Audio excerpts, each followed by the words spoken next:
Harput türkülerini ne zaman ve kaç yaşında başladınız söylemeye? 10 yaşında vardım da yalnız o vakit kadınlar beni ortaya alırlardı.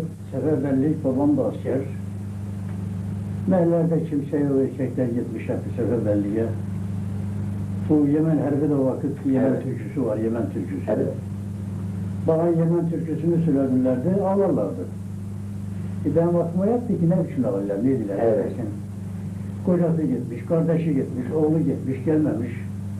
Harput'tan 600 kişi gitmiş, Evet. Yemen'e 10 kişi sağlam gelmiş. 600 kişiden 10 kişi sağlam gelmiş. Hep de orada kırılmışlar. O zaman yoksulluğundan yani. Evet. Evet. Ondan sonra başladı bir de aklımız başımıza gelince iyi okuyucular vardı. Kimler vardı? Kore Mama vardı, Hacı Mama vardı, Evet. Hafız Osman vardı. Çok okuyucular çok da fakat esasen bir kelimeyi yerine getirmek lazım. Evet.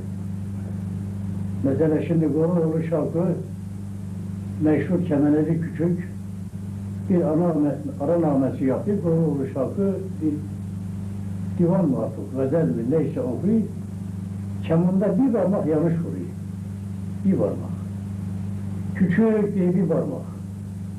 Yavaşça kemanı yere koyuyor. Ben şimdi sen olduğum mecliste ben keman çalamam.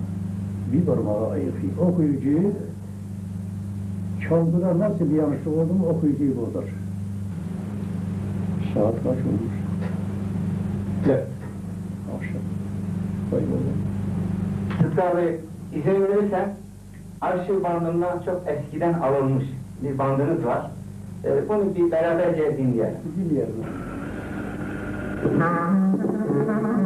Kıymetli arkadaşlarım, bir dakika kıymetli arkadaşlarım. Okuyacağım şarkı 75 küsur sene evvel Harput'ta bestelenen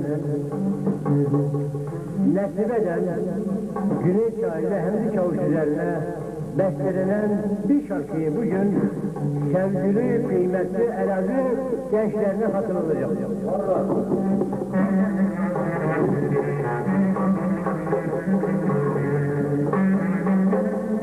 Üçgen yol, Hüseyin'in kayası, üçgen yol, Hüseyin'in kayası, yıkılması, yar yar dinletelim olayı. Yıkılması, dinletelim